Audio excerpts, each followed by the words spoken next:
Et le jeudi 24 octobre, jeudi noir ou Black Thursday, la démence collective fait son apparition. En quelques heures, 13 millions de titres sont brusquement jetés sur le marché par des actionnaires affolés qui ne savent même plus à quel prix ils ont cédé leurs actions. Après 3 années d'intenses spéculations, Wall Street craque. Et personne n'est en mesure de décider la fermeture de la bourse puisque son président est en vacances à Hawaï. La bulle spéculative éclate, provoquant une panique financière.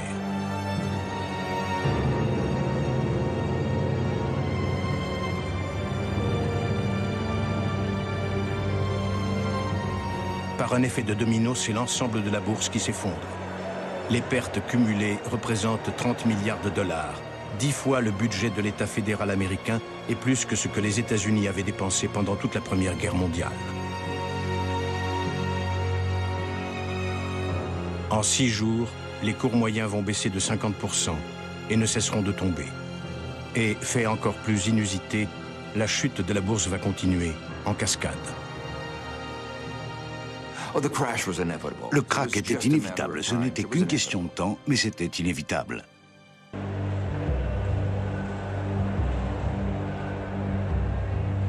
À l'intérieur de la bourse, c'est comme une gare au moment des grands départs, écrit le Wall Street Journal. Un Niagara de liquidation. Hommes et femmes se bousculent pour essayer de comprendre ce qui se passe. Perdus devant ces chiffres et ces lettres incompréhensibles pour un profane, mais qui signifient la ruine. Sur le sol, des ordres de bourse froissés par milliers, comme des douilles de balles sur un champ de bataille, selon le New York Times. L'effondrement de la bourse est censé avoir provoqué toute une vague de suicides à Wall Street. C'est même devenu un sujet de plaisanterie. On a vu des dessins humoristiques où des banquiers de Wall Street sautaient par les fenêtres. C'est une légende très exagérée.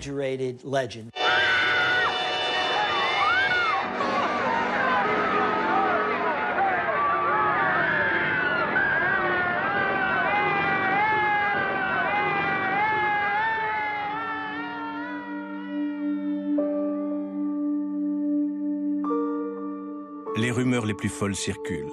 11 spéculateurs se seraient déjà suicidés à New York. On raconte que le directeur du Ritz exige des clients qu'ils règlent l'hôtel à l'avance en précisant « Vous voulez une chambre pour dormir ou pour sauter par la fenêtre ?» Il y a bien eu quelques suicides, mais pas tant que ça. Un des suicides les plus médiatisés a été celui dont Winston Churchill a été témoin. Il était en visite à New York et s'est rendu à Wall Street ce jour-là. Il avait été frappé non par la panique à l'intérieur de la bourse, mais par l'air effaré des courtiers qui erraient comme des somnambules, dans un état semi-comateux. Et quand il est retourné à son hôtel, quelqu'un s'est jeté par la fenêtre, du même hôtel. C'était un courtier, justement, qui était ruiné.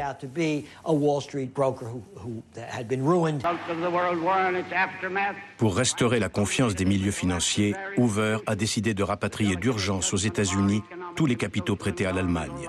Une mesure dévastatrice et une erreur monumentale. L'Allemagne, qui sort à peine de la guerre, va être frappée de plein fouet par le retrait des capitaux américains. Aux États-Unis, les ondes de choc de l'effondrement de la bourse ne se sont pas encore apaisées que commencent à se faire ressentir les effets du terrible et irréversible engrenage de la récession. La production industrielle a baissé de moitié. Des milliers de familles ne peuvent plus compter que sur la soupe populaire pour se nourrir. L'économie ne s'était pas améliorée et en juin, il n'y avait toujours pas le moindre signe de progrès. Le printemps est généralement la saison propice au rebondissement de l'économie, mais rien n'avait bougé. Puis le marché a chuté à nouveau jusqu'en octobre. Et à partir d'octobre 1930, le pays a sombré dans la dépression.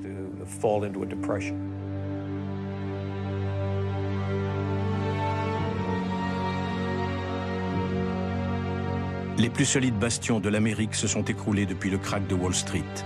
La rupture avec la période de forte croissance des années précédentes n'en est que plus brutale. Un travailleur sur 5 est au chômage. La population semble anesthésiée.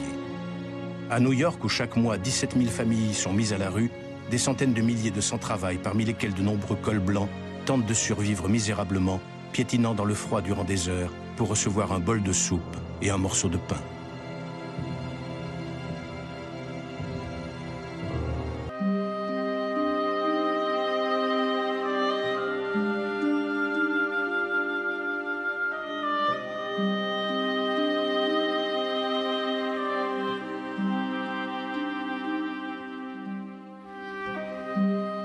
Brisés par la crise, prêts à tout pour gagner de quoi survivre, de plus en plus de gens participent aux nombreux marathons de la danse, véritable jeu du cirque des années 30. La règle de ces épreuves est simple.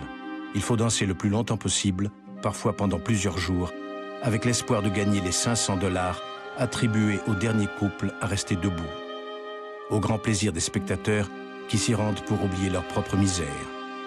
Les organisateurs ont tout prévu, des médecins, des lits et du ravitaillement. Les perdants, eux, auront au moins la possibilité de se nourrir.